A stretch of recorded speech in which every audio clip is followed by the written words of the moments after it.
আল্লাহ তাআলা আমাদেরকে একটা ধর্ম দিয়েছেন, সে ধর্মের নাম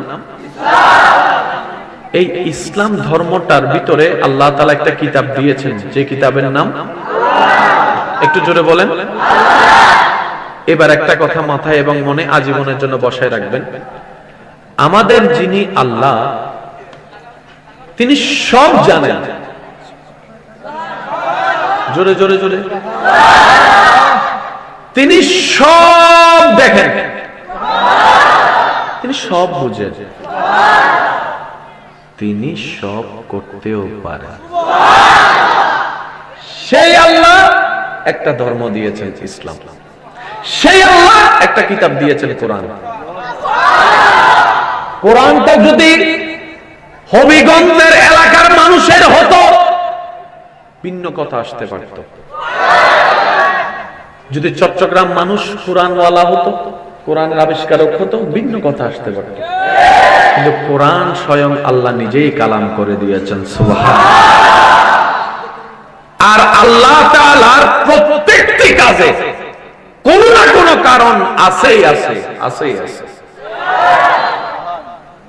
আমাদের বর্তমান যেটা প্রধান ইস্যু, ফিলিস্তিনের উপরে যে হামলা করা হচ্ছে, অনেক ভাইদের বোনদেরকে একটা বিশেষ মহল ব্রেন ওয়াশ করে তাদের দলে নিয়ে যাচ্ছে মুসলমান থেকে, এই কথা বলে যে ফিলিস্তিনের উপর যে অত্যাচার হচ্ছে আল্লাহ যদি থাকতো আযাব দিচ্ছে না কেন।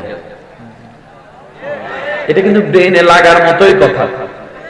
ছোট ছোট বাচ্চাদেরকে মেরে ফেলতেছে, কই আল্লাহ তো কই? আল্লাহ তো থাকলে তো বিচার করতো, আল্লাহ থাকলে তো আযাব দিত। দেখো দেখো ফিলিস্তিনের উপর হত্যার উপর হত্যা হচ্ছে, কেউ তো কিছু বলছে না, তার মানে আল্লাহ বলতে কিছু নাই, তোমাদেরকে ভুল বোঝানো হয়েছে। সেজন্য আজকের এই মাহফিল থেকে উলামায়ে কেরামের দোয়া নিয়ে একটা বার্তা দিতে চাই। ফেরাউন যেদিন নিজেকে রব দাবি করেছিল, আল্লাহ চাইলে এই সেকেন্ডের আগে তাকে আজরাইলকে দিয়ে জান কবজ করে ফেলতে পারত। কথা বলেন ঠিক কি না? ফেরাউন যখন বলে আমি আল্লাহ, আনা রাব্বুকুমুল আলা, আমার চাইতে বড় কোনো রব নেই, আমি খালেক, আমি আল্লাহ। আল্লাহ শুনেছেন, ফেরেশতা শুনেছেন। ফেরেশতা বলে মওলা তুমি হুকুম দিলে এই বেয়াদবটাকে এখনই জান বের করব। আল্লাহ পাক বলে যে না, এখনো সময় আসে নাই। আল্লাহ নিজেকে খোদা দাবি করার পরও আল্লাহর জমিনে থাকার আল্লাহ সুযোগ করে দিয়েছেন, সুবহানাল্লাহ। নিজেকে খোদা দাবি করার পরও আল্লাহ খাবার বন্ধ করেন নাই, নিঃশ্বাস বন্ধ করেন নাই, পানি বন্ধ করেন নাই। দিনের পর দিন, দিনের পর দিন, দিনের পর দিন, দিনের পর দিন সুযোগ দিতেই আছে, সুযোগ দিতেই আছে। এবার সে নিজেকে আল্লাহ দাবি করতেই আছে, আল্লাহ সুযোগ দিতেই আছে। এখানে হলো কি ঘটনা, অনেকের ঈমান এখানে হার মেনে গিয়েছে। অনেকে বলে যে আল্লাহ থাকলে তো এটার বিচার করতো, আল্লাহ তো নাই সেজন্য বিচারও হচ্ছে না। এখানে ঈমানদারের পরীক্ষা হয়ে গেল। অন্যদিকে আল্লাহ হচ্ছে রহিম ও রহমান, আল্লাহ খারাপ মানুষকেও সুযোগ দেয় ফিরে আসার জন্য তওবার মাধ্যমে। কথা বলেন ঠিক কিনা? ফেরাউন যেন হাসরের ময়দানে বলতে না পারে আল্লাহ আমি ভুল করছি, আরে বুঝার জন্য আমার একটু টাইম দিবা না? আমি ভুল করছি আর কি, তো তুমি আমাকে সাথে সাথে তুমি আমার মারিয়া ফেলছো, আমার একটু বুঝার টাইম দিবা না? তুমি আমার বুঝার টাইম দাও না, সেজন্য আমি বুঝতেও পারি নাই। এই কথা যেন বলতে না পারে, সেজন্য আল্লাহ তাআলা ফেরাউনকে বছরের পর বছর, বছরের পর বছর, বছরের পর বছর যতই বেয়াদবি করছে রাজত্ব বাড়াই দিছে, যতই বেয়াদবি করছে শান বাড়াই দিছে, যতই বেয়াদবি করছে টাকা বাড়াই দিছে। সেজন্য এটা বলে যে আমি তো আল্লাহ হয়ে গেছি, আমার টাকা বাইরে গেছে। আল্লাহ পাক বলে যে না, একদিন আসবে, জগৎ দেখবে স্রষ্টা কাকে বলে। আজ 2023 সাল, ইন্টারনেট খুললেই, গুগল খুললেই আসল ঘটনা বের হয়ে যাচ্ছে। আসল আল্লাহকে দাবিদার কে ছিল, আসল আল্লাহকে ছিল। ও আমার ইমানদার ভাই, মনে রাখবেন আজকে ফিলিস্তিনের উপর যা হচ্ছে আমাদের আল্লাহ সব দেখছেন। একদিন সময় মতো উপযুক্ত সময়ে আমার ফিলিস্তিনি ভাই বোনদের শরীর থেকে ঝরা এক একটা ফোঁটা রক্তের বিচার আমাদের আল্লাহ করবেই করবে। কথা বলেন ঠিক কিনা? কোন সার দেওয়া হবে? জোরে বলেন, কোন সার দেওয়া হবে? দ্বিতীয় নম্বর কথা, তারা মারতেছে কেন জানেন? মাইর খাওয়ার জন্য। ভাই একটু জোরে আওয়াজ দিতে হবে। তারা মাইর খাইতেছে, তারা মাইর দিতেছে মাইর খাওয়ার জন্য।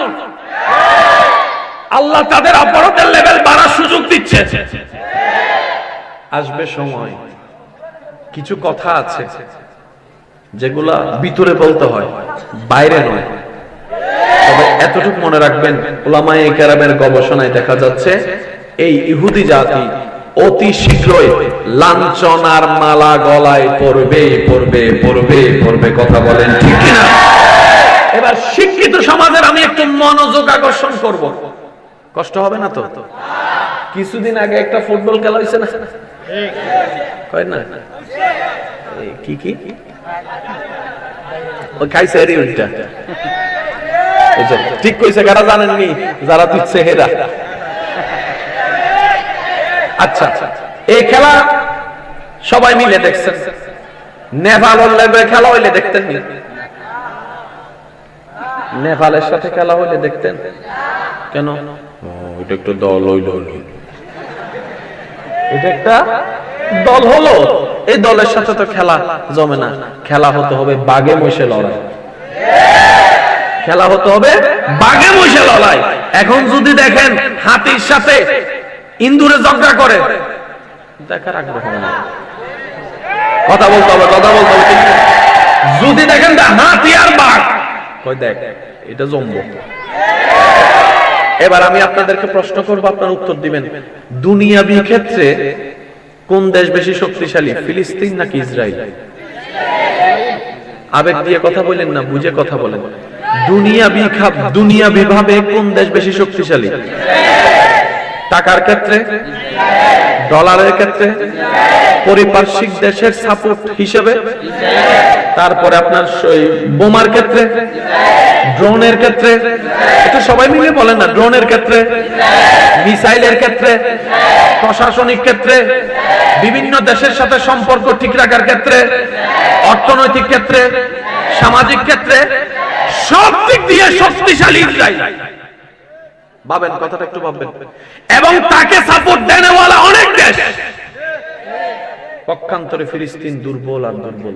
খাবার নাই, পানি নাই, চিকিৎসা নাই, রোড নাই, বোমা নাই, এই নাই, সেই নাই, সাপোর্টার নাই, কিচ্ছু নাই। কিচ্ছু না থাকার পরেও আজকে বছরের পর বছর এই ইসরায়েলিরা ফিলিস্তিনের উপরে 40, 30, 50 বছর হামলা করার পরও ফিলিস্তিনিদেরকে এখনো দমাইতে পারে নাই। কথা বলেন ঠিক কিনা? একটু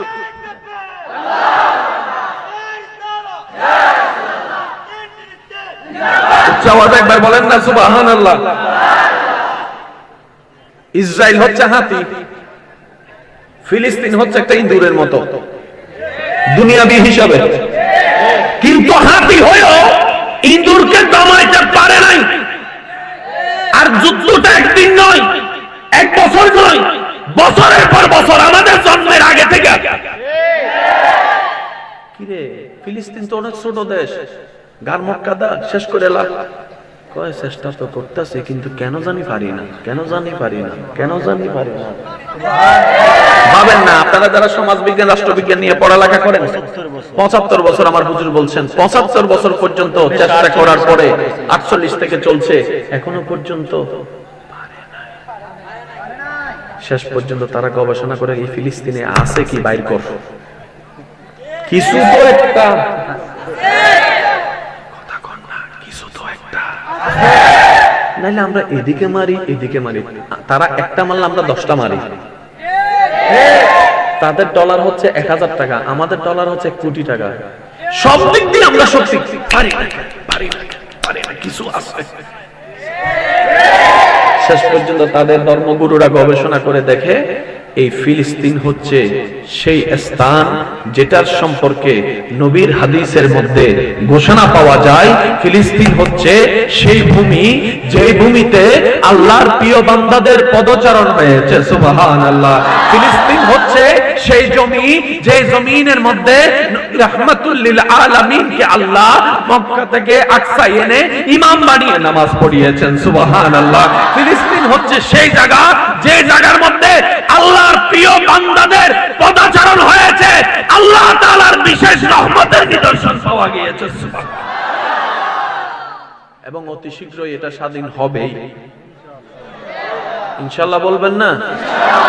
কেমনে হবে আল্লাহ ভালো জানে।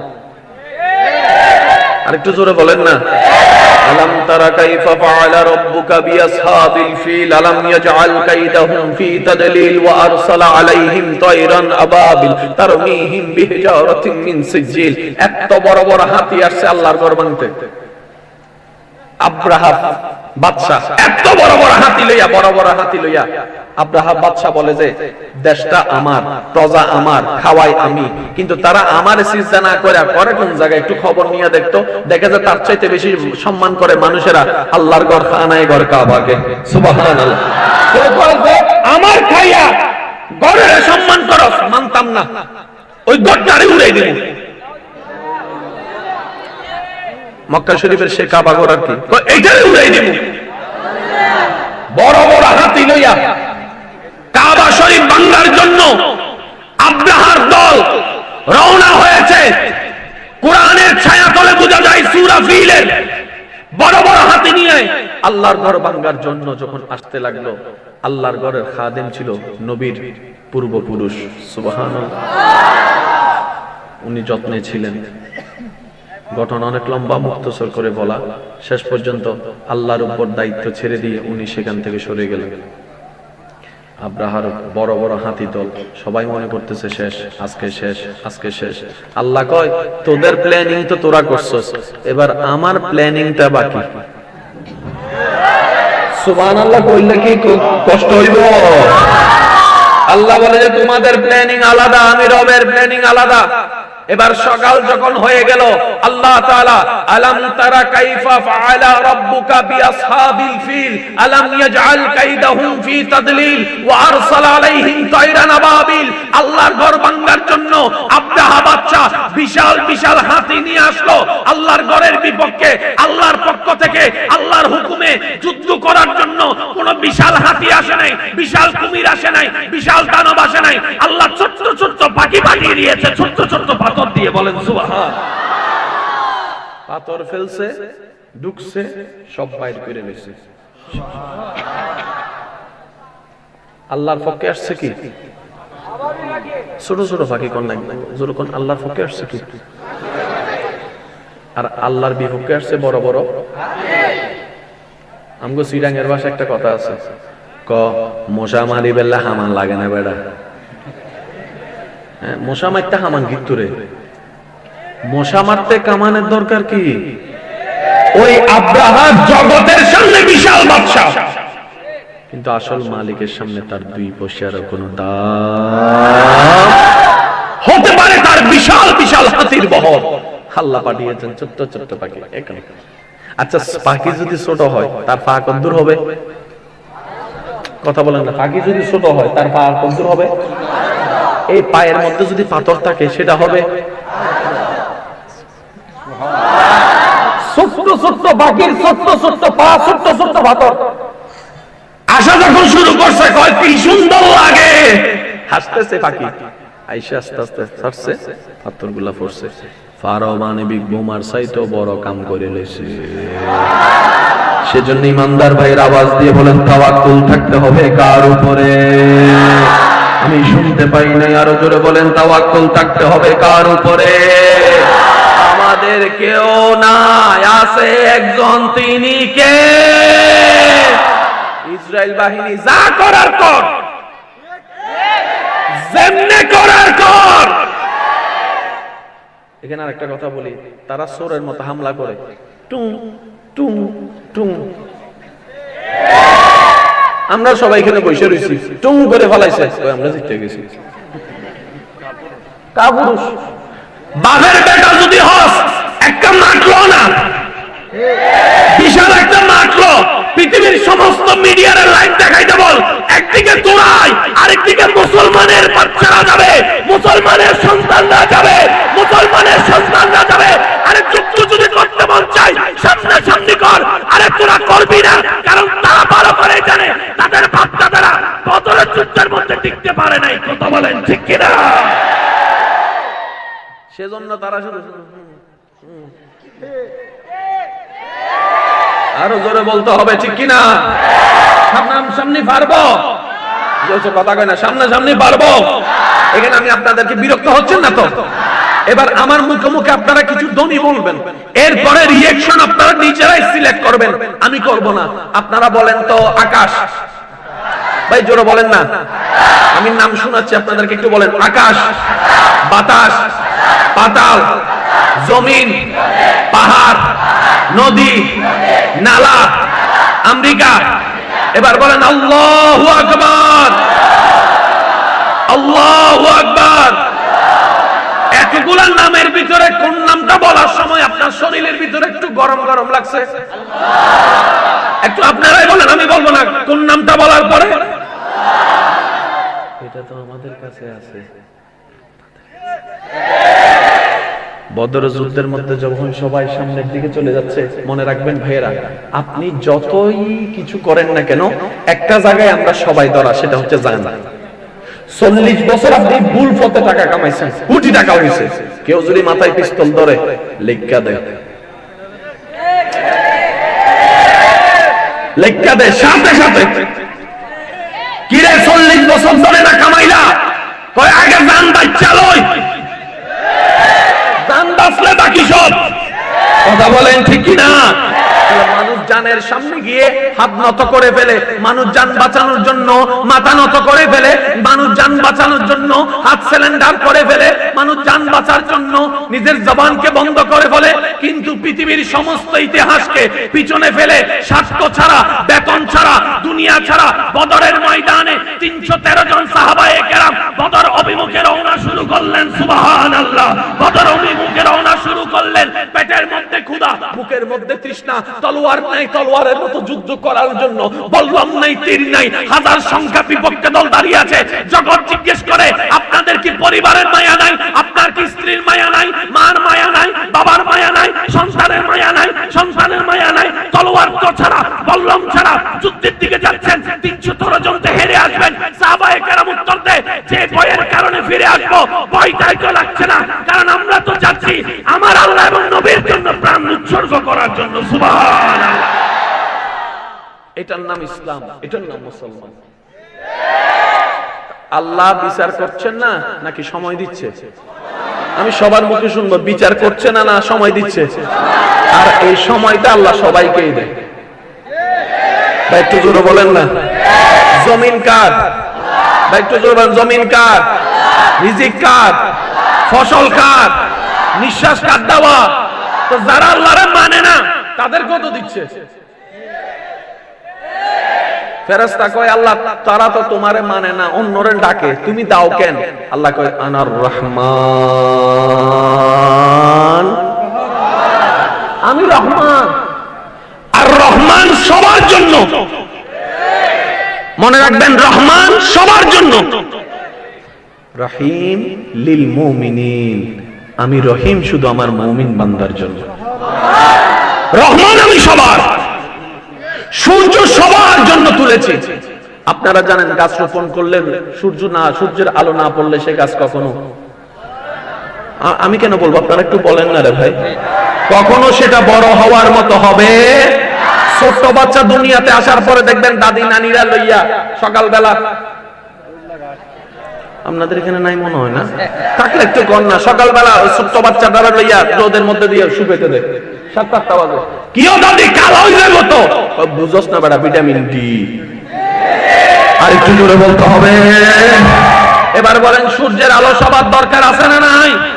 যারা আল্লাহকে মানে তাদেরকেও দেয়, যারা আল্লাহকে মানে না তাদেরকেও দেয়। জগৎ জিজ্ঞেস করে, মাওলা আমরা তো যারা আমাদের দলে থাকে তাদেরকে দিই, যারা বিরোধী দল তাদেরকে দিই না। আল্লাহ পাক বলে, যে তোদের কনসেপ্ট আনার রহমান, আনার রহমান, আনার রহমান, আমার দয়া সবার জন্য উন্মুক্ত। চিৎকার দিয়ে বলেন সুবহান। এই দয়ার ভাগ সবাই নিচে কি নেয় নাই? ভাই জোরে বলেন, নিচে কি নেয় নাই? যারা ইসরায়েল আছে তারাও আল্লাহর দয়ার আন্ডারে আছে। না হয় নিঃশ্বাস নেওয়ার কোন সুযোগ। আমার কথা কি আপনারা কষ্ট পেয়েছেন? এটা সময় উপযোগী কথাটা বলা দরকার বলে মনে হয়েছে, তাই বলছি। কখনো যেন এই সমস্ত শয়তানের ফাঁদে পা না দেন। আল্লাহ থাকলে তা কিছু করতো।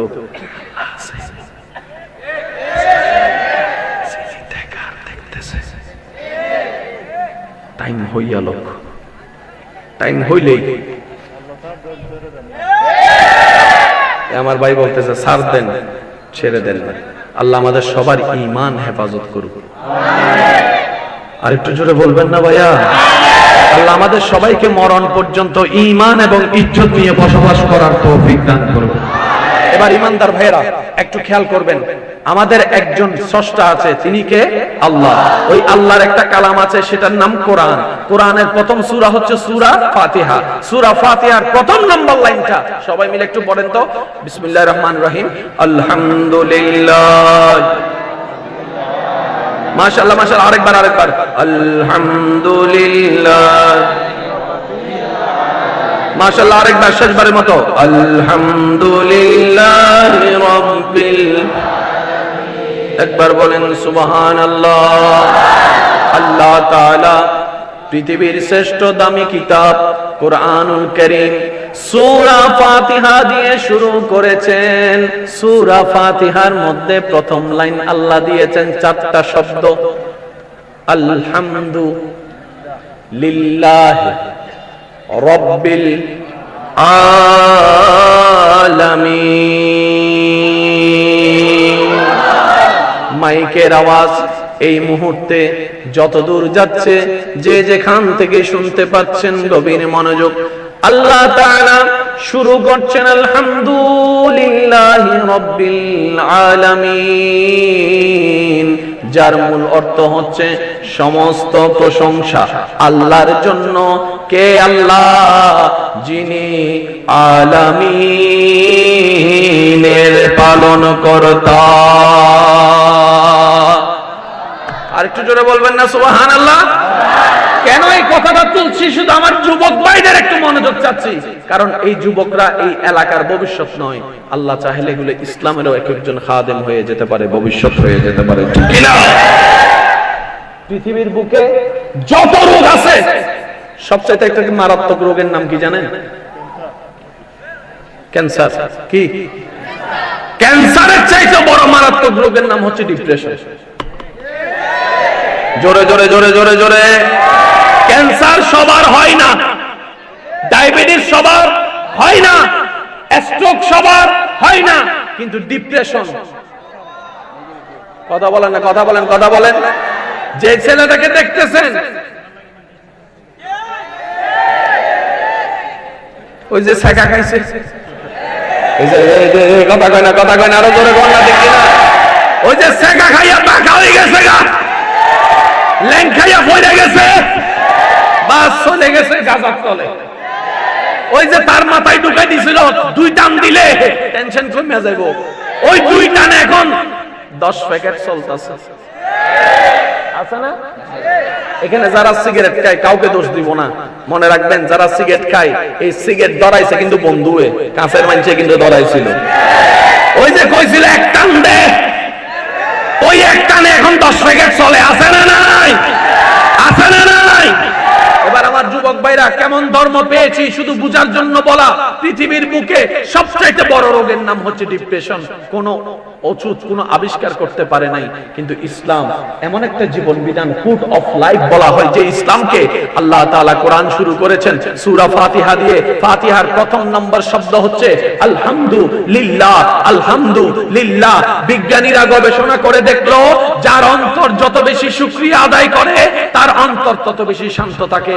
আল্লাহ তাআলা বলে, তোমাদেরকে ডিপ্রেশনের ওষুধ দিয়ে দিলাম, বেশি বেশি আমি রবের শুকরিয়া করো, তোমাদের টেনশন কমে যাবে। সুবহানাল্লাহ। একদম সবাই মিলে একবার বলেন তো আলহামদুলিল্লাহ। আর একটু জোরে জোরে জোরে জোরে। এবার আমি বলবো, আপনারা আমার সাথে সাথে বলবেন, আল্লাহ তাআলা যেভাবে রাখে সেভাবে আলহামদুলিল্লাহ বলেন না।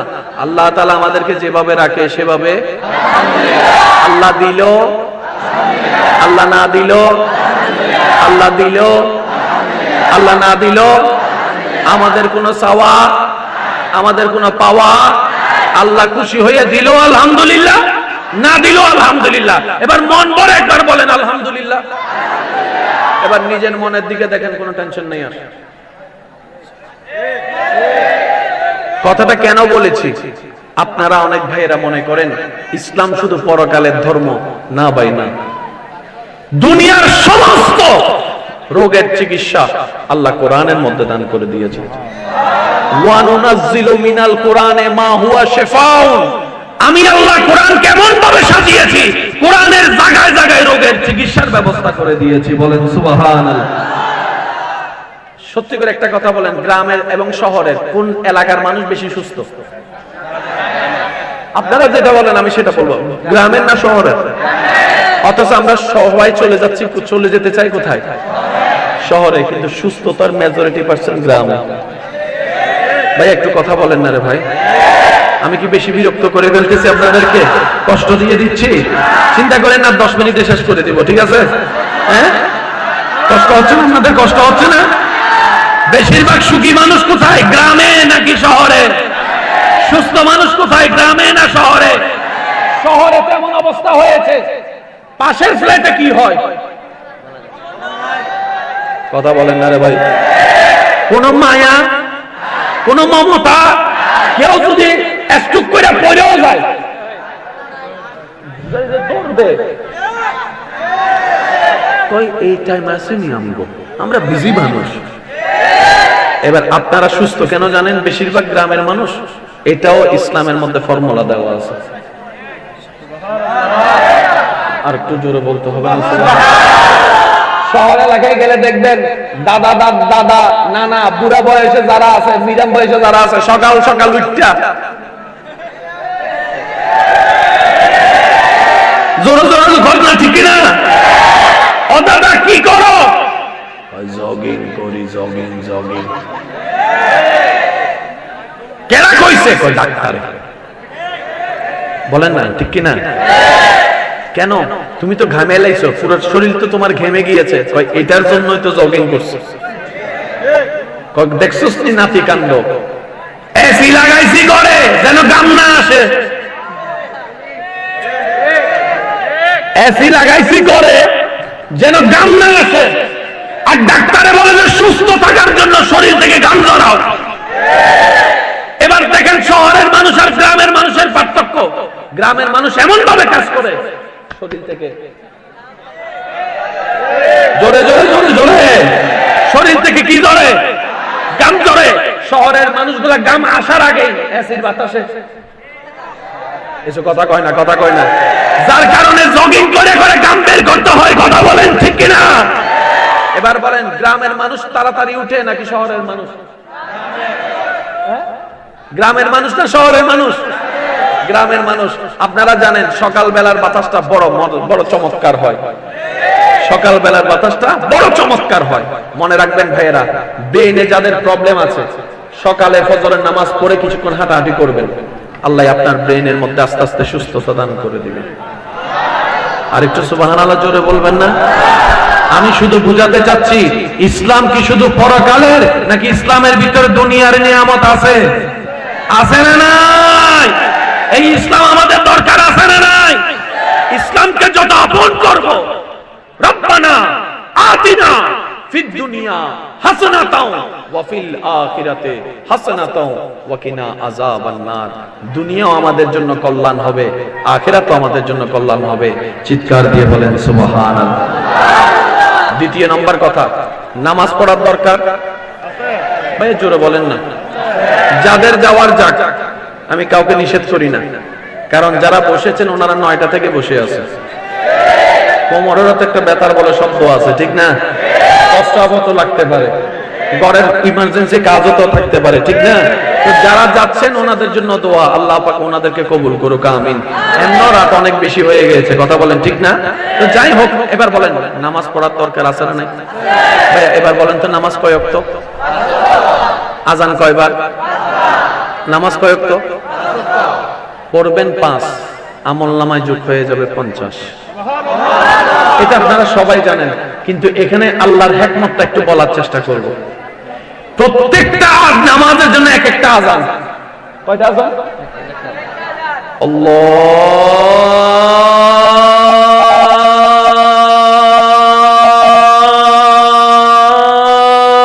আল্লাহু আকবার, আল্লাহু